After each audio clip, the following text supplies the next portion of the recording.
Olá, boa tarde. Começa agora o RN em Debate na TV União.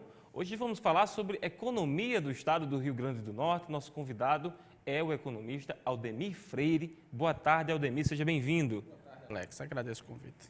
Aldemir, vamos falar sobre os desafios da economia do estado do Rio Grande do Norte a partir de janeiro de 2015, quando assume um novo governo. Na sua visão, quais são os principais desafios do nosso estado? Um desafio primeiro é a questão das finanças públicas, né? O Estado precisa recompor a sua capacidade de investimento, precisa melhorar a gestão do custeio, é tanto que nós temos um problema aí de atraso de folha de pagamento, por dias, mas é atraso, e não pagamento da primeira parcela do 13º, reclamação às vezes de fornecedores também de atraso. Então, é preciso ajustar essa parte financeira do Estado, quer do ponto de vista da receita, quer do ponto de vista das despesas. Pensar numa estratégia de investimentos infraestruturais relevantes e importantes na economia do Estado, né, desde a área de logística, mas também passando pela área de recursos hídricos, que é outra área sensível também para a gente, e de pensar uma modernização e uma dinamização maior da nossa economia ao longo dos próximos anos. E eu acho que qualquer que seja o próximo eleito governador do Rio Grande do Norte, não vai ter a possibilidade de errar, ele não pode errar. Eu acho que a gente precisa de um volume significativo de investimentos e precisa de um Estado atuante, presente na vida do cidadão.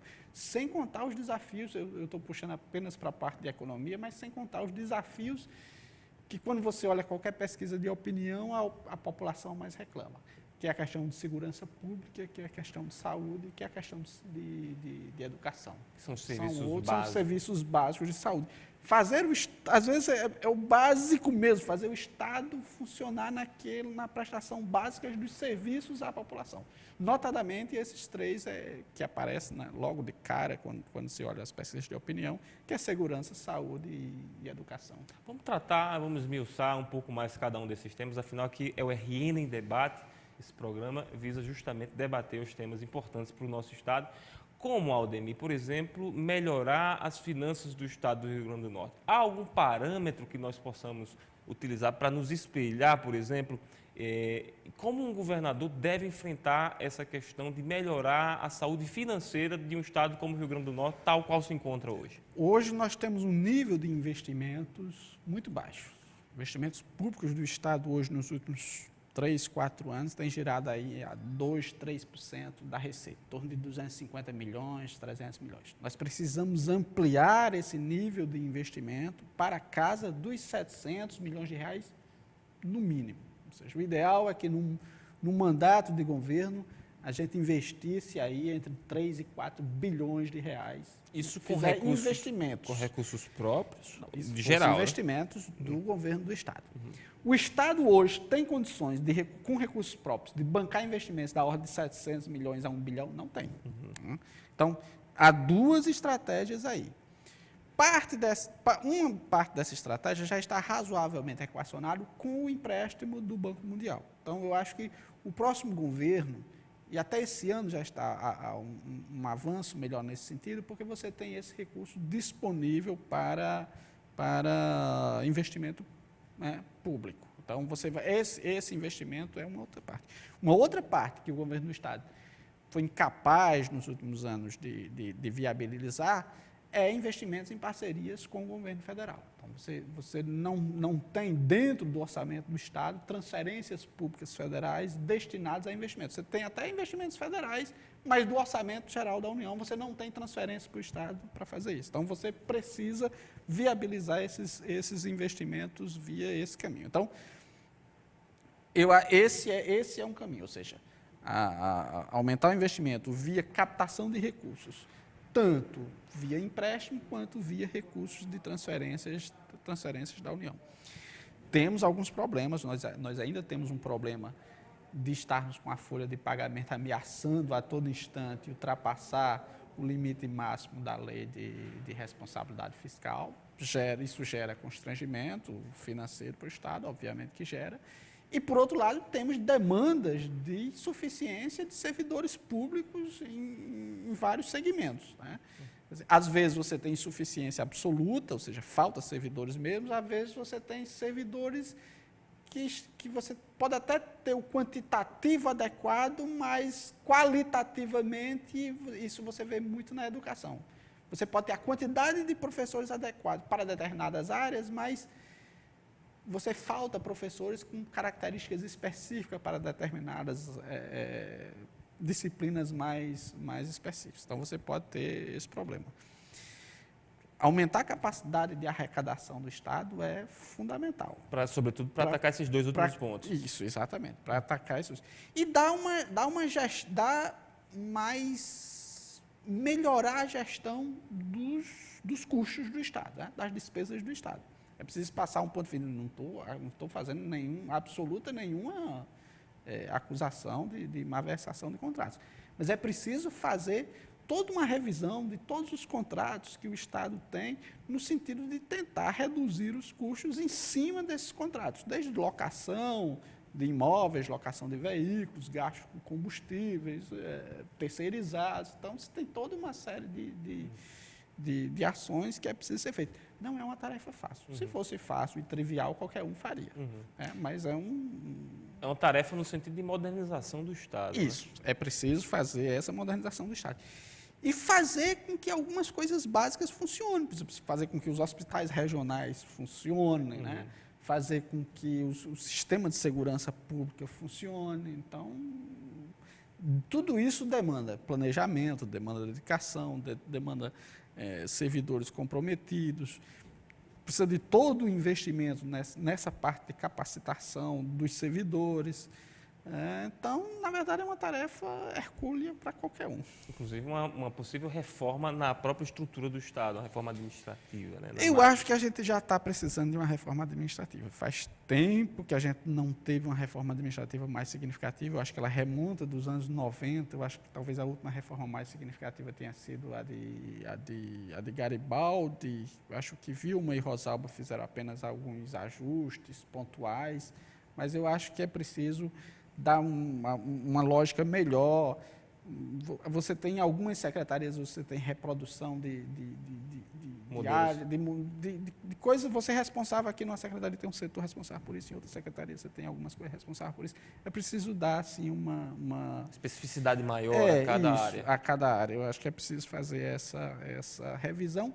E uma coisa extremamente relevante, apesar de parecer pequeno, mas os servidores comissionados do governo do Estado são muito mal remunerados. Né? Com essa remuneração aí, dificilmente você consegue atrair bons profissionais para assumir cargos estratégicos. É impossível você pagar R$8.000 a um secretário.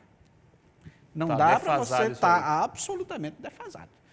Como está também dos coordenadores, dos subcoordenadores, que você acaba não conseguindo atrair profissionais capacitados para gerir essas e aí, funções. Muitas vezes, se colocam indicações políticas, né, para suprir aquele trabalho, e aí o Estado perde em qualidade. Exatamente. E aí, porque não paga bem, também, às vezes, o servidor parece que não é bem remunerado, também não se sente, embora, eu volto a dizer, não estou querendo generalizar, há muitos servidores. Uma vez eu participei de um curso promovido pela Escola Nacional de Administração Pública, que foi feito aqui na Escola de Governo, e tinha vários servidores estaduais participando, servidores técnicos, e tem um nível bom, um nível de comprometimento bom, um nível de conhecimento técnico bom.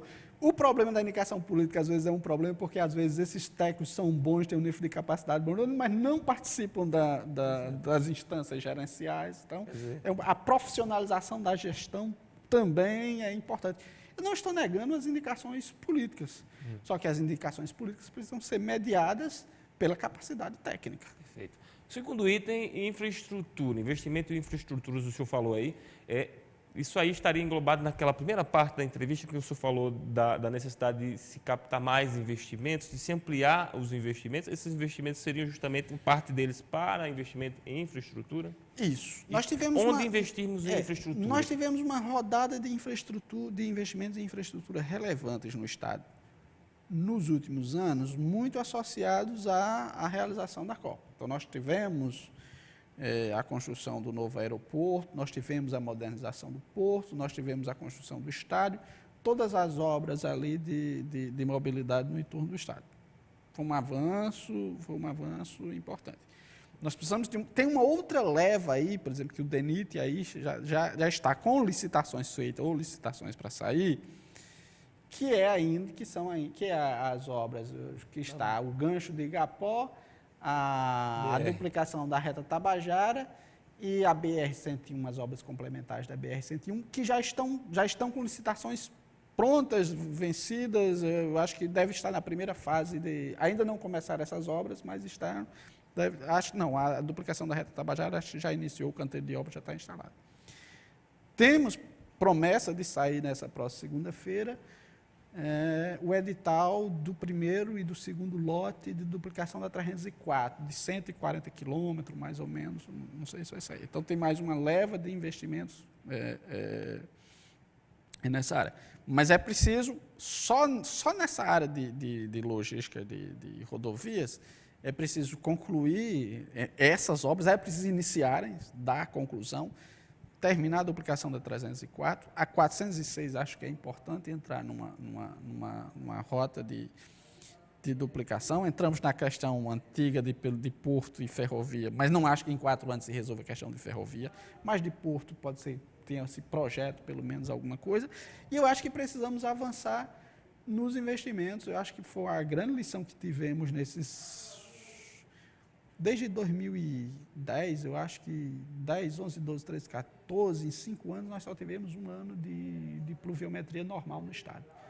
Então, acho que ficou claro que nós precisamos reforçar os nossos investimentos em infraestrutura hídrica. Precisamos ampliar os nossos investimentos em infraestrutura hídrica. E saneamento básico, eu acho que nós precisamos também fazer grandes investimentos em saneamento básico e mobilidade urbana aqui para a região metropolitana de Natal. Então, eu acho que essa parte de transporte, de saneamento básico, de infraestrutura hídrica e de mobilidade urbana seriam os grandes eixos de investimentos. E não demandam investimentos de pequeno, não são investimentos pequenos. E aí exigiria a participação do Estado, a participação do governo federal e parcerias com os municípios e com a iniciativa privada. Então, perfeito. Você teria, desde essa parte, por exemplo, de resíduos sólidos, de saneamento básico, sobretudo a parte de resíduos sólidos, não há uma solução que seja viável exclusivamente com a participação dos municípios. Sozinho eles não vão poder fazer isso, é preciso que o Estado participe disso. E só aí você daria um boom de investimentos significativos no Estado, que inclusive dinamizaria mais a economia local. E aí é o terceiro e último ponto, nós temos aí 1 minuto. Como, resumidamente, a gente dinamiza a economia do Rio Grande do Norte, tal qual ela existe hoje? Eu acho que é preciso que a gente mapeie aquelas vocações regionais, certo? Aquelas atividades regionais já são razoavelmente mapeadas, ou seja, quais são aquelas vocações regionais, desde petróleo e gás, cimento e calcário, fruticultura irrigada, por exemplo, ali na região do Vale do Açu, Mossoró, por ali, passando por a questão de mineração, uma questão têxtil, a bacia leiteira, aqui a parte mais canavieira, a parte de indústria, ou seja, é preciso que você mapeie por regiões quais são aqueles arranjos produtivos locais mais relevantes, e aí você passe a ideia é que você encadeie, ou seja, que você adense as cadeias produtivas, que você tenha cada vez mais atividades produtivas que sejam encadeadas, ou seja, que você produza matéria-prima, que você consiga processar aqui dentro, ou seja, que você adense essas cadeias, sem contar os distritos industriais e as zonas de processamento de exportação, que precisam ser estruturadas. Perfeito. Então vamos acompanhar o primeiro desfecho das eleições desse ano, que vão ser esse domingo ou outro, né, dia 26, e ver quais serão as posições adotadas pelo próximo governador, tendo ciência de que o caminho tem aí alguns pontos de vista já postos para serem balizados. Aldemir, muito obrigado por sua participação hoje aqui no RN em Debate. Eu que agradeço. Bom, ficamos por aqui hoje. Tenham todos um excelente final de semana e até a próxima segunda-feira.